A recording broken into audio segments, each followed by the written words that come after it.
Mon nom est Camille Rowe. J'ai 32 ans et j'ai appris à mes dépens qu'il existe certains moments dans la vie qui ne semblent pas bruyants lorsqu'ils se produisent. Ils semblent nets, comme si quelqu'un venait de glisser une lame entre deux côtes. Et le temps que votre corps s'en rende compte. Il sourit déjà comme si vous deviez être reconnaissante pour cette honnêteté. C'est exactement ce que j'ai ressenti le week-end dernier. Pas explosif, pas dramatique. Juste assez tranchant pour changer la forme de mon avenir devant des gens qui me connaissent depuis que je suis enfant. Je travaille comme infirmière diplômée au service des urgences ici à Portland. Des quarts de 12 heures, un chaos imprévisible. Le genre de travail qui ne vous permet pas de prétendre que votre vie est soigneusement mise en scène. J'ai maintenu la pression sur des plaies pendant que la mère de quelqu'un criait dans le couloir. J'ai vu un homme adulte s'effondrer sur une chaise parce qu'il n'avait pas pu sauver son frère. J'ai appris à rester calme quand tout est bruyant. Et j'ai aussi appris autre chose.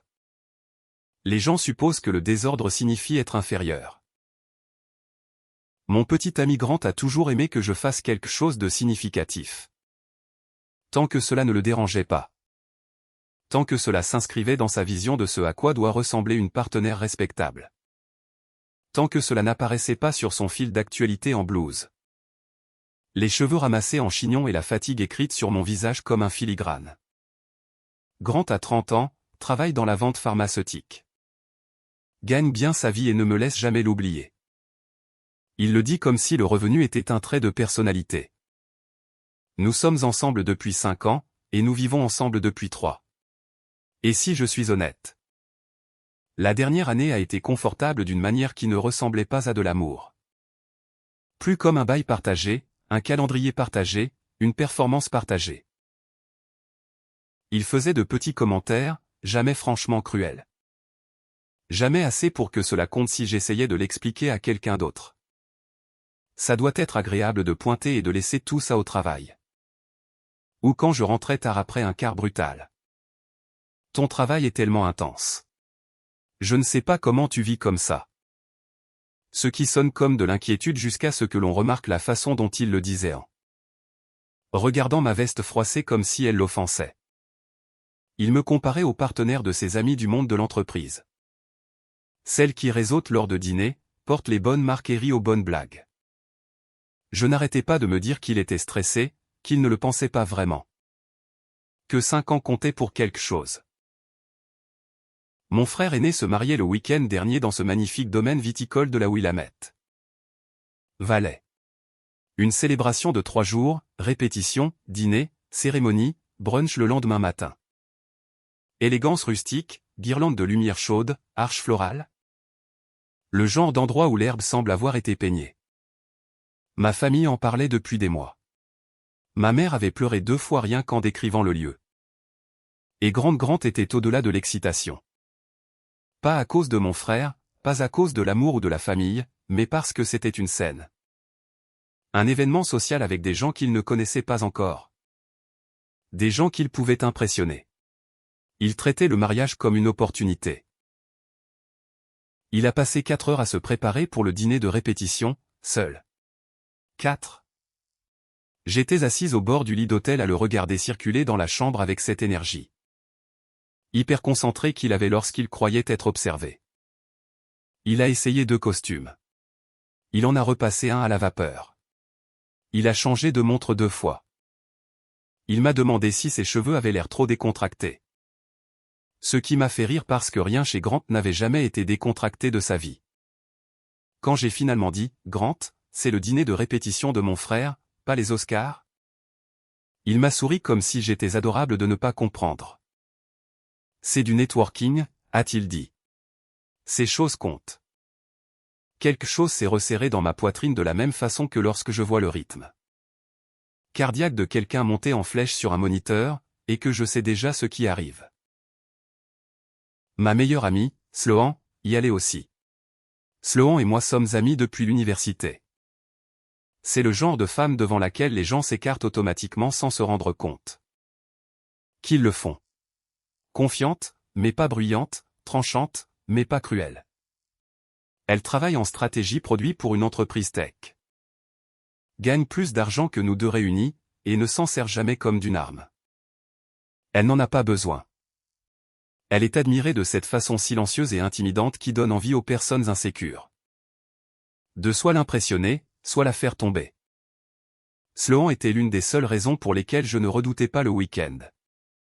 Quand on est entouré d'événements familiaux, d'attentes et d'inconnus qui posent des questions sur votre relation comme s'il s'agissait d'un projet public, cela aide d'avoir quelqu'un qui sait comment vous tressailler derrière votre sourire.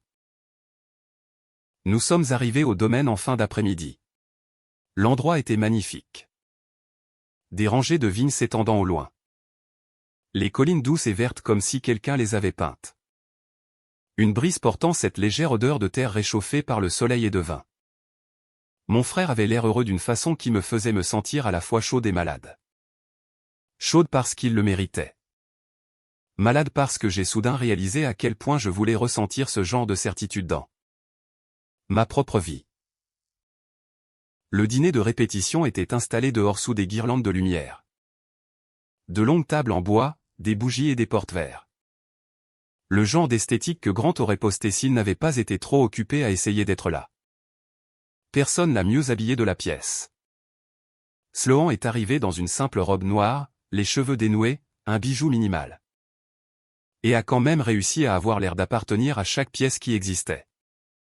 Elle m'a serré dans ses bras.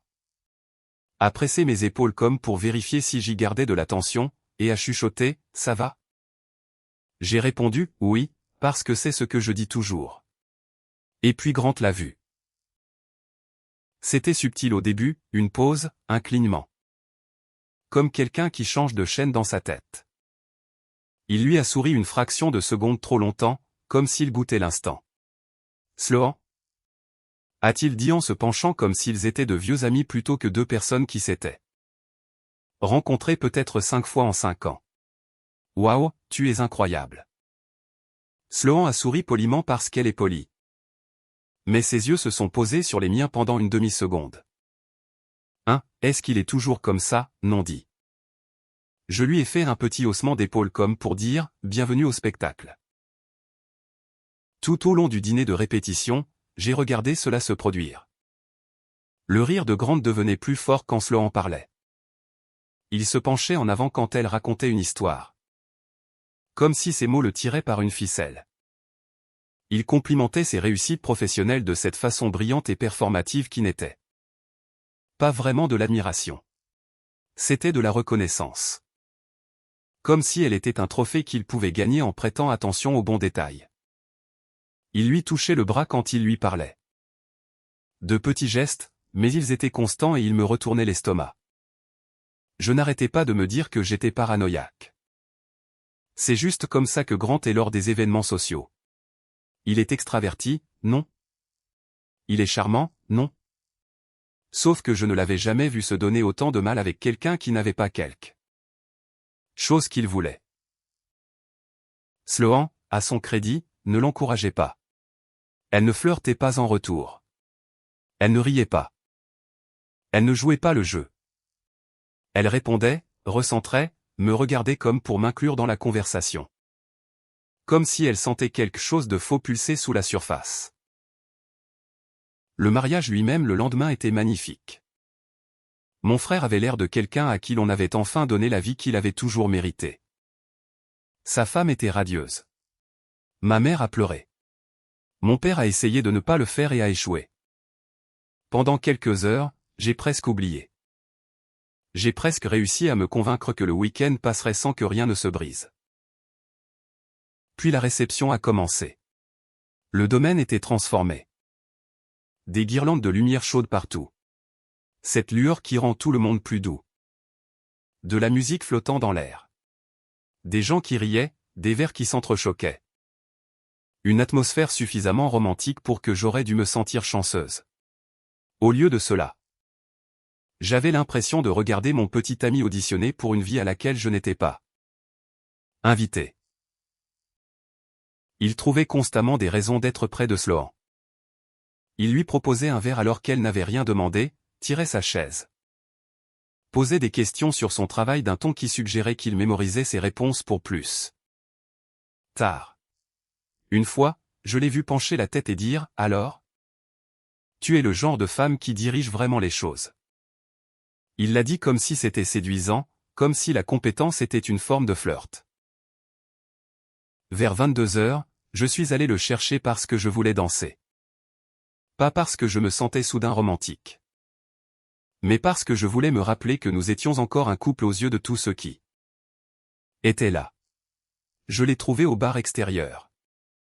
Il se penchait tout près de Sloan, et elle tenait un verre de champagne, sa posture tendue. Polie mais prête. Comme si elle maintenait la ligne entre l'amitié, éloigne-toi de moi, avec sa colonne vertébrale. J'étais peut-être à 3 mètres quand je l'ai entendu. Clair comme de l'eau de roche. La voix de Grant, légère et détendue, comme s'il disait quelque chose de mignon. J'aurais aimé rencontrer quelqu'un comme toi avant de la rencontrer, a-t-il dit. Puis, plus bas, encore audible. Tu es exactement ce que j'ai toujours imaginé avoir à mes côtés. Pendant une seconde, je n'ai pas bougé. Mon corps a fait ce qu'il fait aux urgences quand quelque chose tourne mal. Quand la pièce se rétrécit et que votre cerveau commence à cataloguer les détails parce qu'il sait que vous en aurez besoin plus tard. Sloan s'est figé. Pas de façon dramatique. Juste immobile. Ses yeux se sont légèrement agrandis, pour la première fois de la soirée.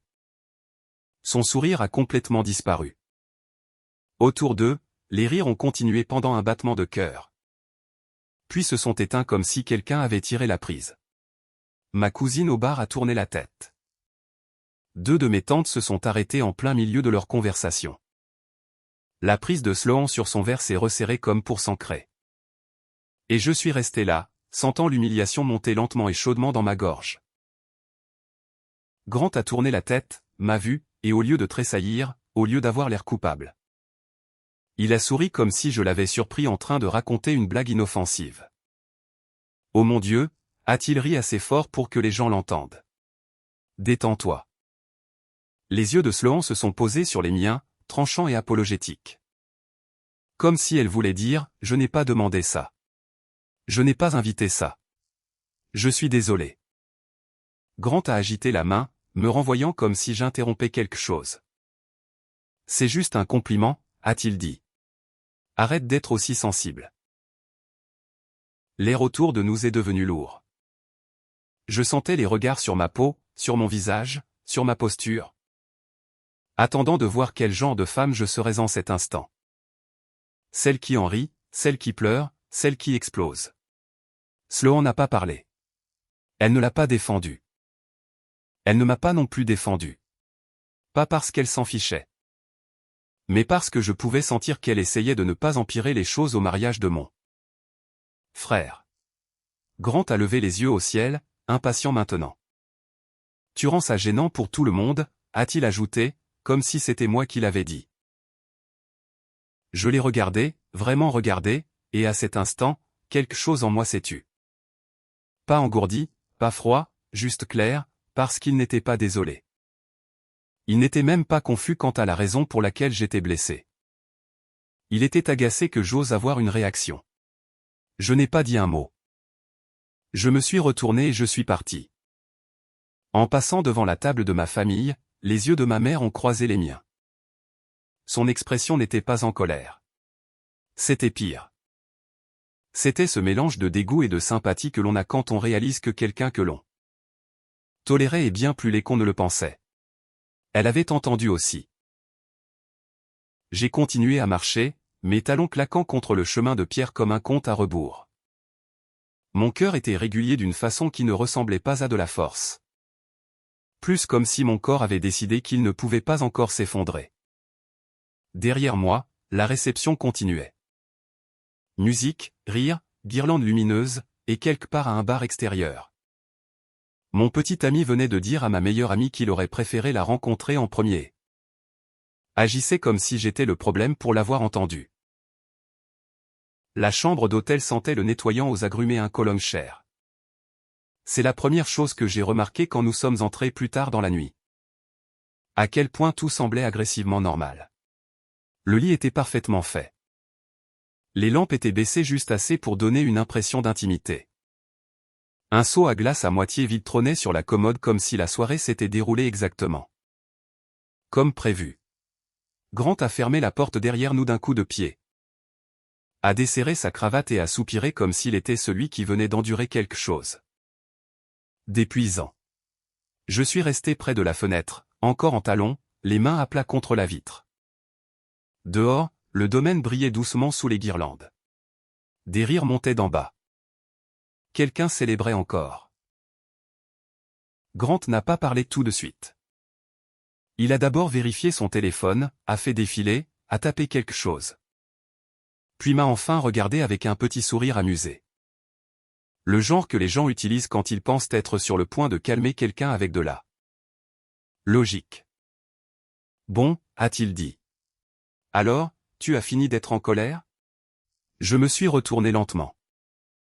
Je n'étais pas en colère, ai-je dit. J'étais gêné. Il a agité la main, écartant déjà la distinction. Camille, allez. Tu agis comme si je lui avais fait une demande en mariage. J'ai attendu. Il a soupiré à nouveau, plus lourdement cette fois, comme s'il était le seul adulte dans la pièce.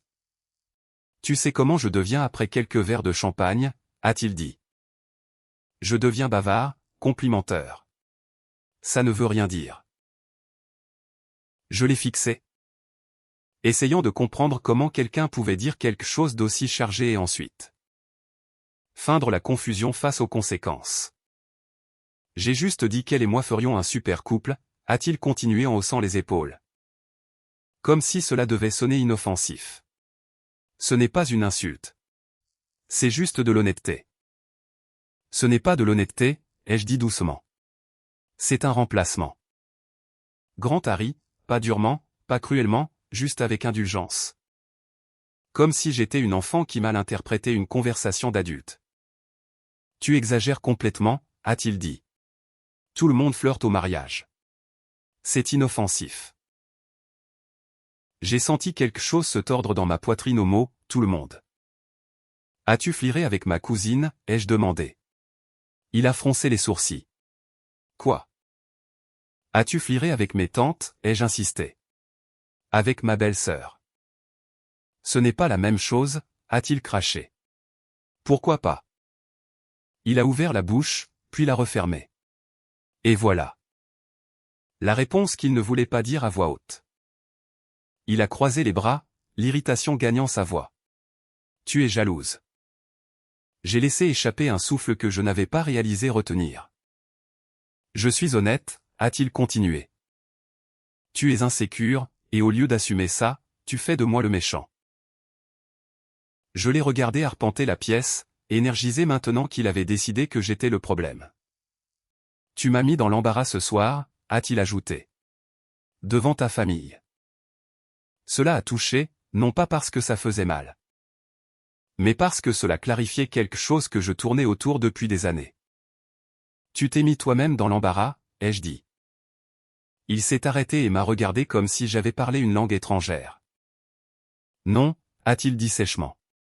Tu m'as mis dans l'embarras en faisant une scène pour rien. J'ai pensé au visage de Sloan au bar. À la façon dont son corps s'était raidi, à la façon dont elle n'avait pas ri. Ne l'avait pas encouragé, n'avait pas joué le jeu. J'ai pensé aux yeux de ma mère. Ce n'est pas à propos du champagne, ai-je dit. Et ce n'est pas à propos de Sloan. Ah, donc maintenant c'est plus grand, a-t-il raillé. Bien sûr que ça l'est. Tout l'est toujours avec toi. Je me suis tourné complètement vers lui. C'est à propos de la façon dont tu me vois, ai-je dit. Et de la façon dont tu l'as toujours fait. Il a cligné des yeux, clairement pas préparé à ça. Tu me compares à d'autres femmes, ai-je continué. Tu parles de mon travail comme si c'était quelque chose que tu tolères. Tu me présentes à tes collègues comme si tu t'excusais pour moi. Ce soir n'était pas nouveau. C'était juste public. Grant m'a regardé un long moment. Puis il a souri. Pas gentiment, pas avec amour, amusé. Tu es vraiment en train de faire ça, a-t-il demandé. 5 ans, Camille. Pour un commentaire. J'ai croisé son regard, stable. Oui. La pièce a soudain semblé plus petite. Il a secoué la tête en riant sous sa barbe. Tu es dramatique. Je suis allé vers ma valise et l'ai ouverte. Le bruit a été fort dans la pièce silencieuse. Grant s'est figé. Qu'est-ce que tu fais? Je vais dormir dans la maison d'amis de mes parents ce soir, ai-je dit calmement. Il a ri à nouveau, mais cette fois avec un tranchant. Tu n'es pas sérieuse. Je le suis. Tu vas le regretter, a-t-il dit, l'irritation glissant vers quelque chose de plus aigu. Tu fais toujours ça. Tu fuis quand les choses deviennent inconfortables. J'ai plié une robe et l'ai placée soigneusement dans la valise. Mes mains étaient stables. Tu peux rester pour le reste du week-end si tu veux, ai-je dit sans le regarder. Mais après ça, c'est terminé. Il m'a regardé comme si je venais de dire un non-sens. Puis il a ri. Vraiment ri. Tu te calmeras d'ici demain matin, a-t-il dit. Tu le fais toujours. Ce fut le moment. Pas le commentaire au bar. Pas la façon dont il avait souri après. Ceci, la certitude que mes limites étaient temporaires, que ma blessure était négociable. Que je plierais. J'ai fermé la valise. Non, ai-je dit. Il a soufflé. Tu jettes 5 ans parce que tu ne supportes pas un peu d'honnêteté. J'ai finalement levé les yeux vers lui. Non, ai-je dit. Je choisis le respect de moi-même. Il a levé les yeux au ciel comme si j'avais cité quelque chose d'une affiche de motivation. Peu importe, a-t-il marmonné. Fais ce que tu veux. J'ai pris mon sac et suis passé devant lui. Alors que j'atteignais la porte, il a appelé derrière moi, la voix maintenant tranchante. Tu sais quoi, Camille? Très bien, pars. Mais ne reviens pas pleurer quand tu réaliseras que personne d'autre ne supportera ton emploi du temps et ton stress comme je le fais. Je me suis arrêté, la main sur la poignée. Pour la première fois de la soirée, ces mots m'ont vraiment fait mal. Non pas parce qu'ils étaient vrais, mais parce que j'ai réalisé depuis combien de temps il y croyait. J'ai ouvert la porte et suis sorti dans le couloir sans me retourner. La porte s'est refermée derrière moi avec un doux clic. Et pour la première fois depuis des années, le silence n'a pas semblé vide. Il a semblé honnête. Le trajet jusqu'à la maison d'amis de mes parents a semblé plus long qu'il ne l'était vraiment. Portland la nuit m'est généralement réconfortante. Le bitume mouillé reflétant les lampadaires. La rivière traversant la ville comme une respiration régulière. J'ai conduit ces routes après des quarts de 12 heures. Après des codes qui n'ont pas tourné comme on l'espérait. Après des nuits où j'emportais le chagrin d'étranger chez moi parce qu'il n'y avait nulle part ailleurs où le poser. Cette fois était différente. Cette fois, le silence n'était pas professionnel. Il était personnel. Je n'ai pas pleuré. Cela m'a surprise. J'attendais la libération, les mains qui tremblent. Le moment où mon corps rattraperait ce que mon cerveau avait déjà accepté. Au lieu de cela, il n'y avait que du calme. Celui qui vient quand quelque chose finit par avoir un sens. Je suis entré dans la maison d'amis. Avec la clé de rechange que mes parents avaient insisté pour que je garde au cas où. J'ai retiré mes talons près de la porte et me suis assise au bord du lit sans allumer les lumières. Mon téléphone a vibré une fois. Grant. Je n'ai pas regardé. J'ai dormi habillé, non pas parce que j'étais dévasté. Mais parce que je ne voulais toucher à rien d'inutile. Je ne voulais pas adoucir la réalité en me rendant confortable. Le lendemain matin, mon téléphone a vibré à nouveau. Pas Grant. Sloan. Ça va? J'ai regardé le message un long moment avant de répondre. On peut en parler plus tard en personne? Sa réponse est venue immédiatement. Bien sûr. Le brunch était prévu au domaine en fin de matinée. Mais je ne pouvais pas supporter l'idée de faire comme si rien ne s'était passé. Ma mère m'a texté qu'elle comprenait, qu'elle m'aimait. Qu'elle était fière de la façon dont je m'étais comporté. Cette dernière partie m'est restée lourde dans la poitrine. Fière. Pas soulagée. Pas gênée. Fière. J'ai rencontré Sloan dans un café tranquille du côté est. Le genre d'endroit avec des chaises dépareillées et des plantes qui avaient survécu à la négligence. par pure résilience. Elle était déjà là quand je suis arrivé, assise les mains autour d'une tasse. Les yeux balayant la pièce comme si elle s'attendait à quelque chose. Elle s'est levée dès qu'elle m'a vu. « Salut », a-t-elle dit doucement, m'attirant dans une étreinte ferme mais non étouffante. Je n'avais pas réalisé à quel point je me tenais serré jusqu'à cet instant. Nous nous sommes assises l'une en face de l'autre et pendant quelques secondes aucune de nous n'a parlé. Enfin, elle a brisé le silence. « Je veux être très clair avant que tu dises quoi que ce soit », a-t-elle dit. Je ne l'ai encouragée à aucun moment. « Je sais », ai-je dit immédiatement. Ses épaules se sont un peu relâchées, comme si elle avait porté cette peur toute la nuit. « Il m'a mise mal à l'aise », a-t-elle continué. Pas de façon dramatique.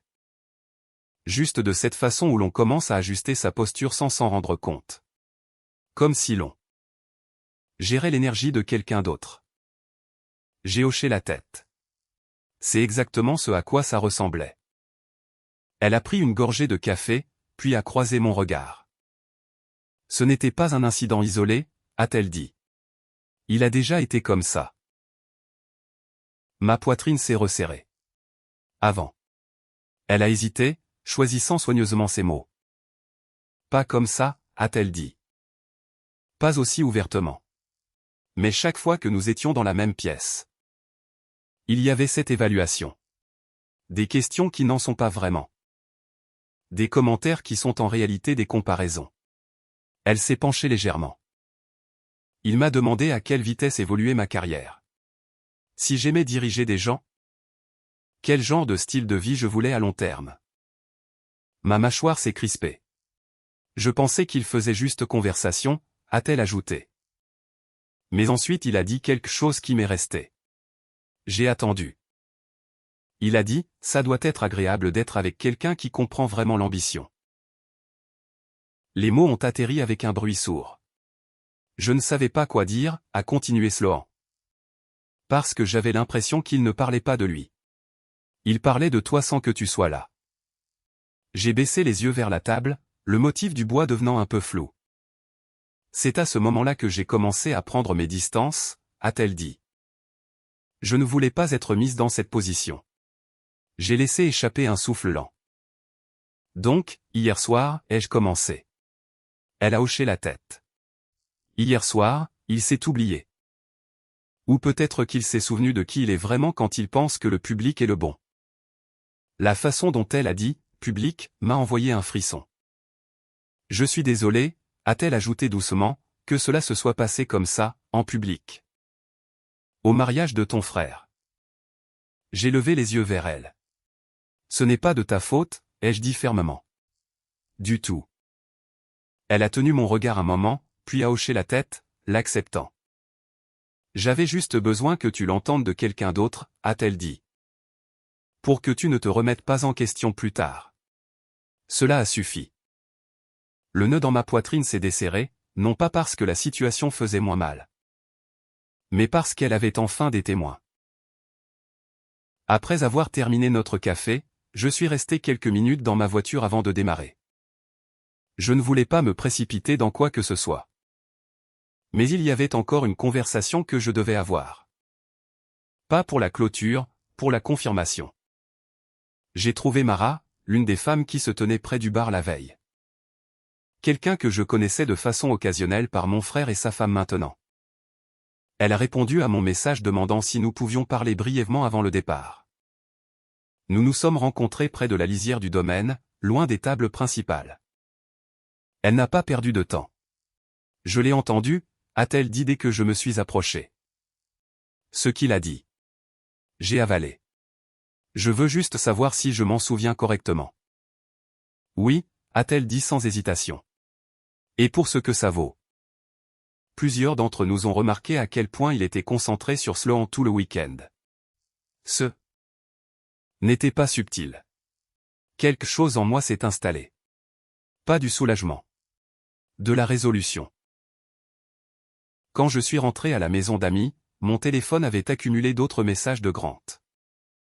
Des excuses superposées à de la frustration. Des mots doux suivis de plus tranchants. Tu vas vraiment faire ça? Tu es injuste. On devrait parler comme des adultes. Je n'ai pas répondu. Parce que la vérité s'était enfin clarifiée. Ce n'était pas à propos d'un commentaire. C'était à propos d'années d'être évalué plutôt qu'apprécié, comparé plutôt que choisi. Toléré plutôt qu'aimé. Et maintenant que je pouvais le nommer, je savais aussi autre chose. Je n'exagérais pas. Je réagissais enfin de façon appropriée. J'ai déménagé en 48 heures. Pas de façon dramatique avec des valises traînées et des portes claquées. Pas de voix élevées, pas de confession de dernière minute. Pas de négociation en larmes de mon côté. Juste des décisions. Grant était au travail quand je suis retourné à l'appartement. Je l'avais chronométré exprès. Je ne voulais pas de public. Je ne voulais pas de performance. Je voulais mes affaires et ma dignité quittent le même espace en même temps. L'appartement était exactement comme toujours, propre, stylé, impersonnel. Les coussins disposés juste comme il faut. Les tirages encadrés que nous avions achetés parce qu'ils allaient avec le canapé. Pas parce que l'un de nous les aimait. La légère odeur de son colonne flottant dans le couloir comme une marque qu'il avait apposée sur l'endroit. Un instant, debout là avec mes clés encore dans la main. Je me suis demandé depuis combien de temps je prenais le neutre pour de la paix. J'ai fait mes cartons efficacement, les vêtements d'abord, les chaussures, les produits de toilette. Les choses pratiques. J'ai d'abord sauté les objets sentimentaux. Parce que je ne me faisais pas confiance pour ne pas m'adoucir. Grant est rentré à mi-chemin. J'ai entendu la porte s'ouvrir derrière moi, la pause quand il a réalisé que j'étais là. Le changement dans ses pas en voyant le placard à moitié vide. « Qu'est-ce que tu fais » a-t-il demandé, le ton tranchant de l'incrédulité. Je n'ai pas levé les yeux. Je fais mes cartons. C'est dingue, a-t-il dit. Tu ne nous as même pas donné une chance de parler. Nous avons parlé, ai-je répondu calmement. Tu n'as juste pas aimé le résultat. Il a soufflé. Tu agis comme si je t'avais trompé. Non, ai-je dit. Tu as agi comme si tu cherchais une mise à niveau. Cela l'a arrêté. Il est resté là un long moment, puis a ri sous sa barbe. Tu transformes ça en quelque chose que ce n'est pas. J'ai plié un pull soigneusement et l'ai placé dans le carton. C'est exactement ce que c'est, ai-je dit. Tu n'aimes juste pas l'entendre à voix haute. Son irritation a flambé. Tu jettes 5 ans à cause de ton orgueil. Je me suis tourné vers lui alors. Ce n'est pas de l'orgueil, ai-je dit d'un ton égal. C'est du respect de soi. Il a secoué la tête comme si je l'épuisais. Tu es émotionnel. Non, ai-je dit. Je suis clair. C'est alors qu'il a changé de tactique. Une minute il était en colère, arpentant la pièce, m'accusant d'exagérer. La suivante, sa voix s'adoucissait comme s'il essayait un nouveau masque. Nous avons construit une vie ensemble, a-t-il dit. Tu ne peux pas juste t'en éloigner. Je ne m'éloigne pas d'une vie, ai-je répondu. Je m'éloigne d'être diminué dedans. Il m'a regardé, la frustration bouillonnant sous la surface. Tu sais quoi, a-t-il craché. Très bien. Va-t'en.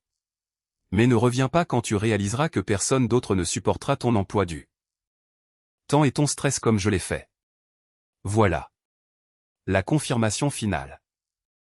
Même maintenant, surtout maintenant. Il ne pouvait s'empêcher de se présenter comme le généreux qui me tolérait. J'ai pris le dernier carton, suis passé devant lui et n'ai pas répondu. Cette nuit-là, j'ai dormi sur un lit emprunté, ma vie empilée en carton autour de moi. Et pour la première fois depuis des années, ma poitrine était assez légère pour respirer. Les retombées ont commencé presque immédiatement. Grant a posté quelque chose de vague mais pointu sur les réseaux sociaux à propos des hommes. Confiants punis pour leur honnêteté, des émojis de feu, des mains qui applaudissent. Des commentaires sur les partenaires fragiles et les balles évitées.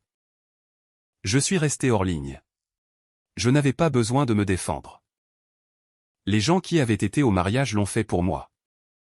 Ma cousine a commenté calmement et publiquement que humilier quelqu'un devant sa famille n'était pas de la confiance. C'était de la cruauté. D'autres l'ont soutenu. Des captures d'écran ont circulé. Le récit s'est fracturé. Grant a supprimé le post en quelques heures. Trop tard. À la fin de la semaine, j'avais changé d'adresse. Réacheminé mon courrier et informé ma thérapeute que nos séances allaient passer de l'endurance à la récupération. Parce qu'une fois le bruit retombé, une fois le choc dissipé, une réalisation plus calme s'est installée. Cette rupture n'était pas soudaine. Elle était en retard. Et je ne pleurais pas la relation elle-même. Je pleurais le temps que j'y étais resté. Après avoir réalisé que je n'étais plus choisi.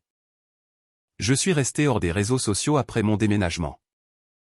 Non pas parce que j'avais peur de ce que Grant pourrait dire, mais parce que je ne voulais pas que ma guérison ait besoin de témoins. Je vois assez d'émotions performatives au travail tous les jours. Des gens qui disent les bonnes choses tout en évitant la vérité en dessous. Je n'étais pas intéressé à faire ça avec ma propre vie. Les retombées ne sont pas venues bruyamment. Elles sont venues silencieusement.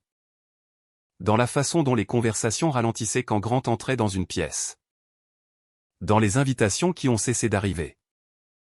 Dans le ton soudain prudent que les gens utilisaient quand ils prononçaient mon nom près de lui. Je n'ai eu à rien expliquer. Les gens avaient été là. Ils avaient vu son langage corporel, entendu son ton, regardé Sloan se figer. Remarqué comment je m'étais éloigné au lieu d'escalader. Les témoins n'ont pas besoin de persuasion. Ils ont juste besoin de temps pour relier ce qu'ils savent déjà. Grant a remarqué le changement avant moi. Il m'a texté tard un soir. Les gens agissent bizarrement. Je ne sais pas ce que tu leur as dit. J'ai regardé le message un long moment avant de poser mon téléphone face contre la table. Je n'avais rien dit à personne. Je n'en avais pas besoin. En thérapie, cela est devenu un thème autour duquel nous tournions. La différence entre se défendre et laisser la vérité tenir. J'ai commencé à nommer les schémas à voix haute pour la première fois. La façon dont Grant parlait de mon travail comme s'il s'agissait d'une phase plutôt que d'une vocation. La façon dont il me présentait à ses collègues avec une clause de non-responsabilité.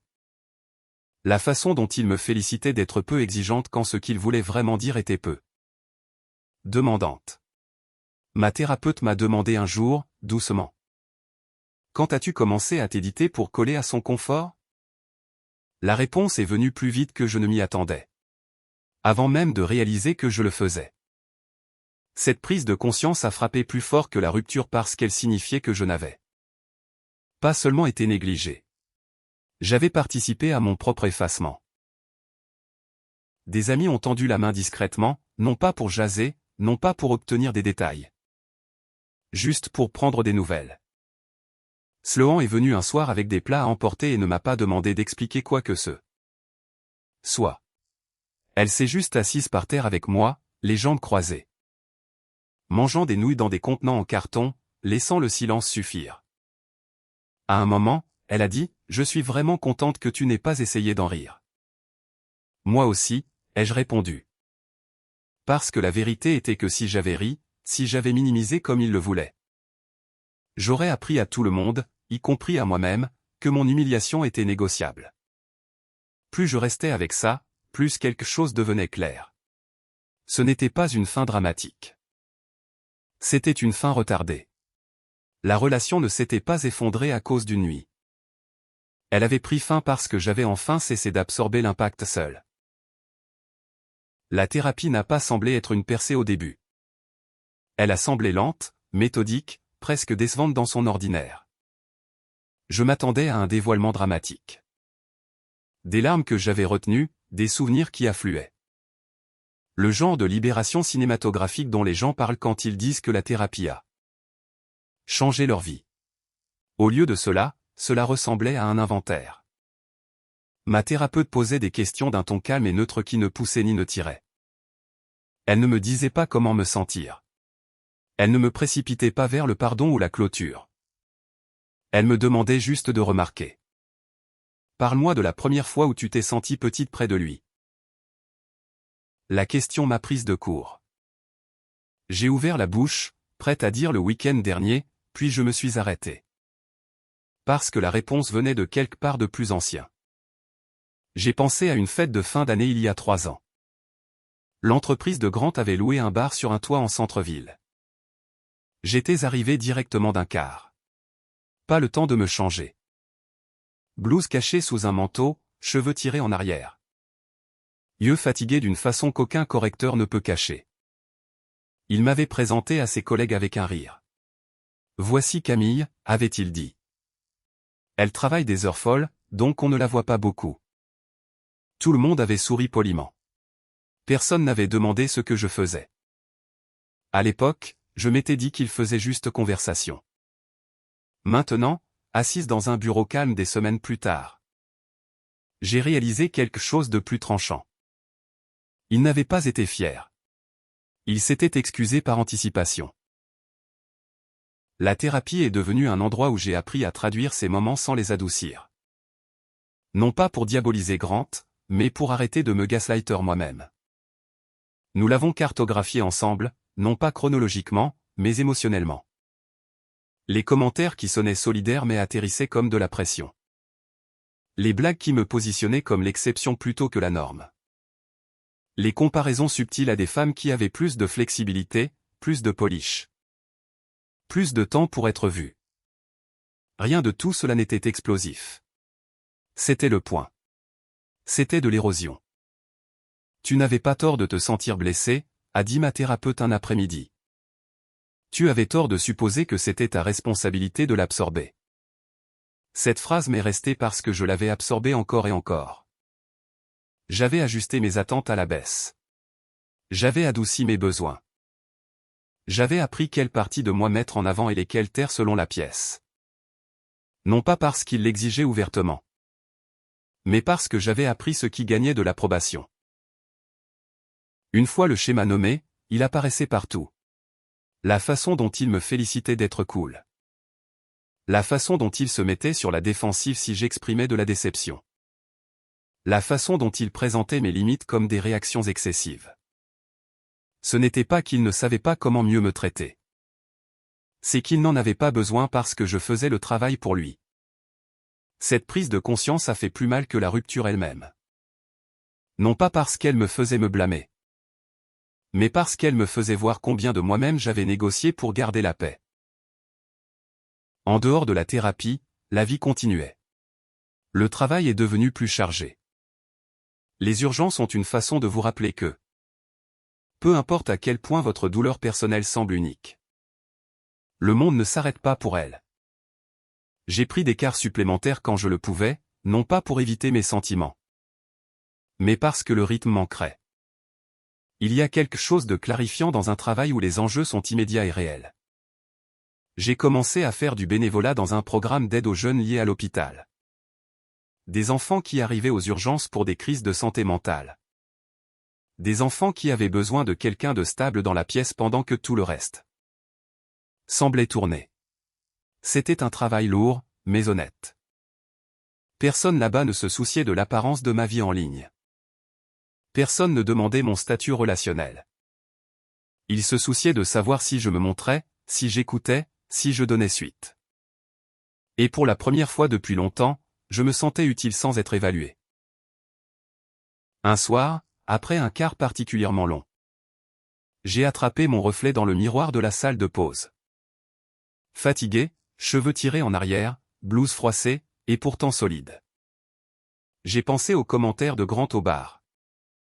À la facilité avec laquelle il avait imaginé une vie différente en se tenant juste devant moi. Et pour la première fois, le souvenir n'a pas piqué. Il a clarifié parce que j'ai enfin compris la différence entre être aimé et être toléré. Et une fois que l'on voit clairement cette différence, on ne peut plus ne plus la voir. La première fois que j'ai entendu que Grant avait des difficultés, cela n'est pas venu de lui. Cela est venu de la formulation prudente de quelqu'un d'autre. Une connaissance commune m'a croisé dans un café près de l'hôpital. Quelqu'un que je n'avais pas vu depuis le mariage. Nous avons échangé des nouvelles polies. La météo, le travail, rien de personnel. Puis elle a hésité. « Comment vas-tu » a-t-elle demandé. De cette façon que les gens utilisent quand ils connaissent déjà la réponse mais veulent vous Laissez le contrôle sur ce que vous partagez. Ça va bien, ai-je dit honnêtement. Elle a hoché la tête, puis a ajouté presque comme une réflexion après coup. Ouais, il traverse une période difficile. J'ai senti une brève lueur de curiosité. Pas d'inquiétude, pas de satisfaction, juste de la conscience. Apparemment, les choses n'avaient pas tourné comme Grant s'y attendait. Le changement social qui avait suivi le mariage ne s'était pas corrigé. Si quoi que ce soit, il s'était solidifié. Les invitations ont ralenti. Les conversations se sont raccourcies.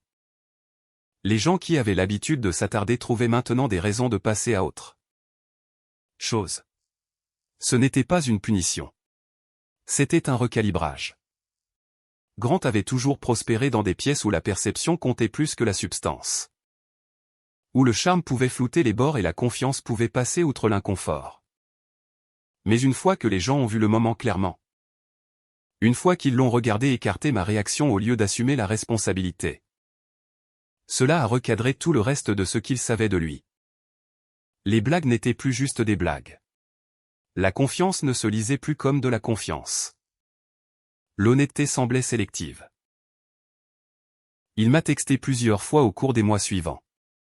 Les messages suivaient un arc prévisible. D'abord des excuses qui sonnaient répétées.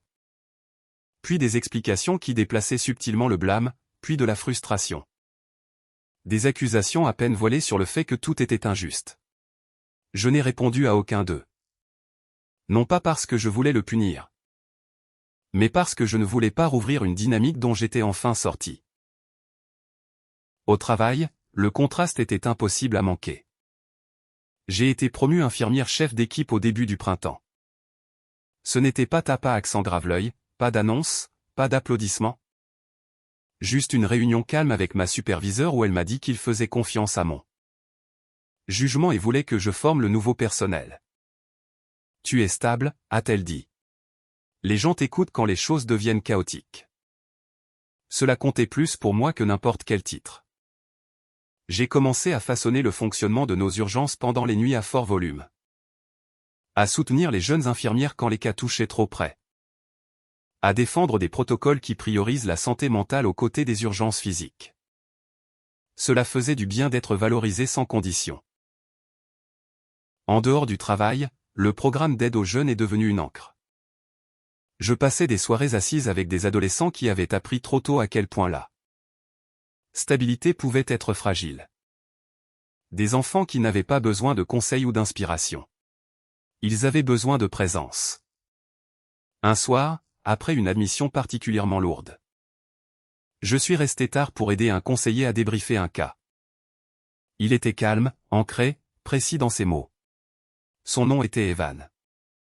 Il travaillait avec l'hôpital sur la réponse au traumatisme des adolescents, début trentaine. Pas de chaleur performative, pas de précipitation pour remplir les silences. Nous avons parlé d'épuisement, de la différence entre l'empathie et le surinvestissement. De l'apprentissage à rester humain dans des systèmes qui récompensent le détachement. Il n'y avait pas d'étincelle, pas de moment cinématographique, juste de la facilité. Au cours des semaines suivantes, nous nous sommes croisés plus souvent. Parfois juste un signe de tête dans le couloir. Parfois un café partagé entre deux réunions. Parfois une conversation calme qui s'attardait quelques minutes de plus que nécessaire. Rien n'était étiqueté. Rien n'était précipité. Ce qui m'a le plus frappé, c'est ce qui n'était pas là. Pas de comparaison, pas d'évaluation subtile déguisée en curiosité. Quand je mentionnais un quart difficile, il écoutait sans essayer de le réparer ou de le cadrer. Ça a l'air lourd, a-t-il dit une fois. Je suis content que ta patience t'ait tue. C'était tout. Pas de conseils, pas de jugement. Pas de commentaires sur mon emploi du temps ou ma disponibilité. Juste de la reconnaissance. Pendant ce temps, les tentatives de Grant pour réintégrer ma vie devenaient plus tranchantes. Les messages vocaux sont passés du remords au ressentiment. Il m'accusait d'avoir ruiné sa réputation, d'avoir laissé les gens le mal comprendre. D'être froide pour ne même pas en parler. En les écoutant, j'ai ressenti quelque chose à quoi je ne m'attendais pas. De la distance. Pas de la colère, pas de la tristesse, juste de la clarté. Parce que même maintenant, même après tout, il est resté concentré sur l'apparence des choses. Pas sur ce qu'elles avaient coûté. J'ai bloqué son numéro après le dernier message vocal. Pas de façon dramatique, juste de façon décisive. Cette nuit-là, je suis allé marcher longtemps le long de la rivière. Les lumières de la ville se reflétaient sur l'eau, stable et indifférente. J'ai pensé à la version de moi-même qui se serait sentie coupable d'avancer aussi proprement. La version qui se serait inquiétée d'avoir l'air méchante. Elle m'a manqué parce que la croissance ne ressemble pas toujours à un triomphe. Parfois. Elle ressemble au choix de ne pas retourner dans des pièces qui vous ont déjà dit qui elles sont. Je ne me suis pas dit que j'étais prête pour quelque chose de nouveau. Cela aurait impliqué une ligne d'arrivée que je n'avais pas encore franchie. Ce que je me suis dit à la place était plus simple. J'avais le droit de remarquer comment je me sentais en présence de quelqu'un qui n'exigeait pas de performance. Avec Evan, il n'y a pas eu de moment où les choses ont basculé de façon dramatique. Pas de ligne claire entre collègues et autre chose. Cela s'est déployé de la façon dont les choses saines tendent à le faire, tranquillement. Sans demander la permission ni l'attention. Nous continuions à nous croiser dans des espaces ordinaires. Le couloir devant l'aile des adolescents. La petite salle de pause avec la machine à café capricieuse. Le banc devant l'hôpital où les gens s'asseyaient quand ils avaient plus besoin d'air que de caféine. Parfois nous parlions, parfois non.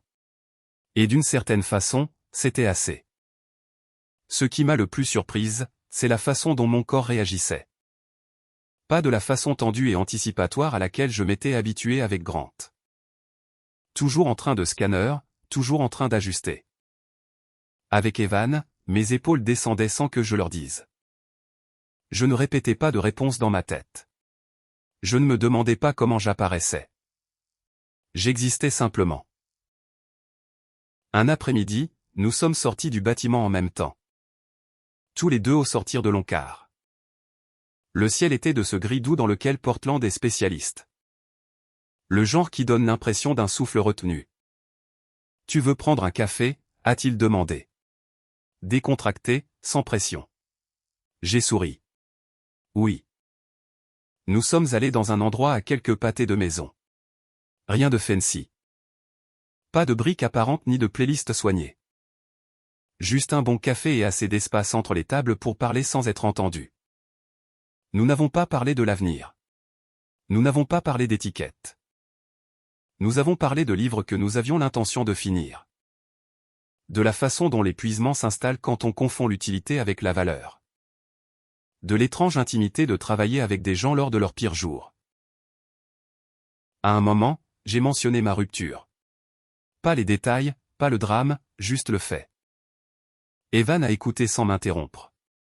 Quand j'ai terminé, il a hoché une fois la tête. Ça a l'air douloureux, a-t-il dit. Je suis content que tu ne t'aies pas convaincu que ce n'était rien. C'était tout.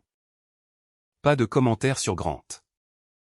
Pas d'alignement subtil ou de mise à distance, pas de conseils déguisés en sagesse, juste du respect. Au fil des semaines, quelque chose de doux a pris forme. Nous avons commencé à marcher ensemble après le travail. Parfois à cuisiner de simples repas chez moi. Rien de performatif, juste de la nourriture destinée à être mangée, pas photographiée. Assis aux extrémités opposées du canapé, lisant des livres séparés.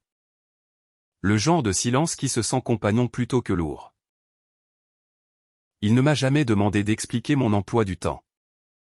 Il n'a jamais présenté mon épuisement comme un inconvénient. Quand je rentrais tard, il ne demandait pas ce qui avait pris tant de temps. Il demandait si j'avais mangé. Et pour la première fois depuis des années, j'ai remarqué quelque chose de presque déconcertant. Je ne me préparais plus. Avec Grant, l'amour avait semblé une audition constante. Comme si j'avais besoin de justifier ma valeur en restant agréable, flexible, peu exigeante. Avec Evan, ma valeur était assumée. Cette différence était tout. Un soir, alors que nous lavions la vaisselle côte à côte, il m'a regardé et a dit, « Tu sais. Tu n'as pas besoin d'être facile pour être aimable, n'est-ce pas ?» Je me suis figé. Non pas parce que cela faisait mal, mais parce que cela atterrissait exactement là où il fallait. Je sais, ai-je dit. J'avais juste oublié pendant un moment. Il n'a pas précipité de me rassurer. Il n'a pas fait de discours. Il a juste hoché la tête comme s'il me faisait confiance pour m'en souvenir. Ce fut le moment où j'ai compris quelque chose qu'on ne m'avait jamais enseigné. Être choisi ne se sent pas bruyant. Cela se sent stable. Cela se sent comme être vu sans être évalué. Et une fois que l'on expérimente cela, il n'y a pas de retour en arrière vers quoi que ce soit de moindre. Je n'avais pas prévu de retourner au domaine. Quand mon frère et sa femme ont annoncé qu'ils y organisaient un petit rassemblement familial un an après le mariage pour célébrer la grossesse, j'ai senti quelque chose se resserrer dans ma poitrine avant de pouvoir l'arrêter. Même endroit, même colline, même longue table en bois, version différente de moi. Je me suis dit que j'allais bien avec ça, que le lieu ne possédait pas le souvenir. Qu'éviter les endroits ne faisait que leur donner du pouvoir. Pourtant, le matin de l'événement, je suis resté plus longtemps que d'habitude devant mon placard. Non pas parce que je ne savais pas quoi porter, mais parce que je vérifiais avec moi-même. Evan l'a remarqué. « Tu n'es pas obligé d'y aller si tu ne veux pas », a-t-il dit doucement. « Si, je le veux », ai-je répondu, et je le pensais. La journée était belle de cette façon sans effort que l'Oregon gère en fin d'été. Ciel clair, brise douce. Le domaine avait l'air exactement le même et pourtant complètement différent. Je me suis senti ancré en arrivant. Ma famille m'a accueilli facilement, chaleureusement, pas de regard prudent. Pas de voix baissée, juste de la normalité. Evan s'est intégré sans essayer, a aidé à installer des chaises, à porter des cartons. A parlé à mon père de rien en particulier. Ma mère m'a tiré à part à un moment et a chuchoté, « Je l'aime bien ». J'ai souri. Moi aussi. Pendant quelques heures, c'était juste bien.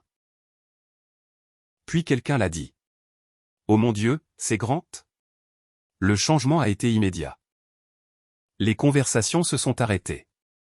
Les rires se sont amenuisés. Le sourire de ma belle-sœur a flanché alors qu'elle suivait la ligne de regard vers le parking. Je me suis tourné lentement. La voiture de Grant venait de se garer. Il est sorti portant une chemise boutonnée qui semblait trop étudiée pour un rassemblement familial. Décontracté. Sa posture était familière, épaules en arrière, menton relevé. Composé de la façon dont les gens le sont quand ils essaient d'avoir l'air d'appartenir à un endroit où ils n'ont pas été invités. Dans sa main, un sac cadeau élaborément emballé. L'air s'est tendu. Je n'ai pas attendu qu'il s'approche. Je m'en occupe, ai-je dit doucement à Evan. Il a hoché la tête. Je reste ici. Je me suis dirigé vers Grant avant qu'il ne puisse rejoindre le groupe principal. De près, il avait l'air usé, pas négligé, juste plus mince autour des bords. Comme si la version de lui-même qu'il aimait projeter avait été épuisante à maintenir. « Camille » a-t-il dit en se redressant. « Tu ne réponds pas à mes messages. » J'ai gardé la voix calme. « Ce n'est pas l'endroit pour ça. »« Je veux juste m'excuser » a-t-il dit rapidement. « Je n'ai jamais voulu te blesser. » Je l'ai regardé, vraiment regardé. Même maintenant, le script était intact. « Je comprends exactement qui tu étais ce soir-là, » ai-je dit. Tu n'as pas besoin de continuer à l'expliquer. Sa composition s'est légèrement fissurée. J'étais ivre. Ça est sorti de travers. Non, ai-je répondu. L'alcool t'a juste donné la permission de dire ce que tu croyais déjà. Ses yeux se sont embués. J'ai tout perdu, a-t-il dit. Les gens se sont retournés contre moi. Est-ce que tu t'en soucies un peu? La question est restée suspendue. Je l'ai considérée honnêtement. Je m'en suis soucié pendant 5 ans, ai-je dit. Toi non. C'est pour ça que nous en sommes là. Son visage s'est alors effondré. Pas tranquillement, pas avec grâce. Il a commencé à parler vite du regret, de la solitude, de l'injustice de tout cela. J'ai ressenti de la sympathie pour la douleur, pas pour le schéma. Ma belle-sœur est apparue à côté de nous, sa voix douce mais ferme. C'est un événement familial privé, a-t-elle dit. Je vais te demander de partir. Grant m'a regardé, cherchant, attendant. Je n'ai pas intervenu. Il a hoché la tête rigidement, s'est retourné et est retourné à sa voiture. Alors qu'il s'éloignait, la tension s'est relâchée. Les conversations ont repris. Quelqu'un a remonté la musique. Je suis resté là un moment, laissant le passé se refermer derrière moi. Plus tard, Evan et moi nous sommes assis sur un bas muret de pierre dominant le domaine. Le soleil descendant bas sur les collines. Presque au même endroit où tout s'était fracturé un an plus tôt. Comment tu te sens, a-t-il demandé. J'y ai réfléchi. Triste, ai-je dit, pour qui il aurait pu être. Et reconnaissante pour la clarté. Il a hoché la tête comme si cela avait parfaitement du sens. Alors que la lumière s'estompait. J'ai réalisé quelque chose de tranquillement profond. La clôture ne vient pas toujours avec une résolution. Parfois, elle vient avec un choix.